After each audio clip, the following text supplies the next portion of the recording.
Hello বন্ধুরা, মৌসুমি kitchen and লাইফস্টাইলে তোমাদেরকে অনেক স্বাগত। আর সন্ধ্যে থেকেই বৃষ্টি পড়ছে, মনটা খাই খাই করছে। তো চলো বাড়িতে থাকা কিছু উপকরণ দিয়েই বানিয়ে ফেলি একটা স্ন্যাক্স। তো দেখো, কিছুটা গাজর, কিছুটা কাঁচা লঙ্কা, পেঁয়াজ, আদা সেটাকে আমি গ্রেট করে নিয়েছিলাম। আর এখানে বাড়িতে ছিল কিছুটা আলু সেদ্ধ। তো ভাবলাম এটা দিয়ে কিছু করা যাক। তো সেই আলু সেদ্ধর মধ্যে দেখো কিছুটা কর্নফ্লাওয়ার, নুন, হলুদ, কাশ্মীরি লঙ্কার গুঁড়ো আর কিছুটা জিরে গুঁড়ো অ্যাড করে সেটাকে খুব ভালো করে মেখে নিলাম। মেখে নেওয়ার পর সেই যে গ্রেট করা সবজি ছিল সেটা দিয়ে ভালো করে মেখে একটা ডো তৈরি করে নিলাম।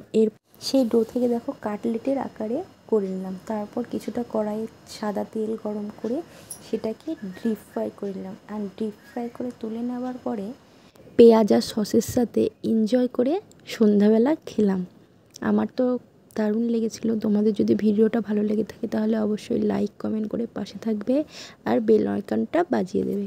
তো আজকের মতো টাটা।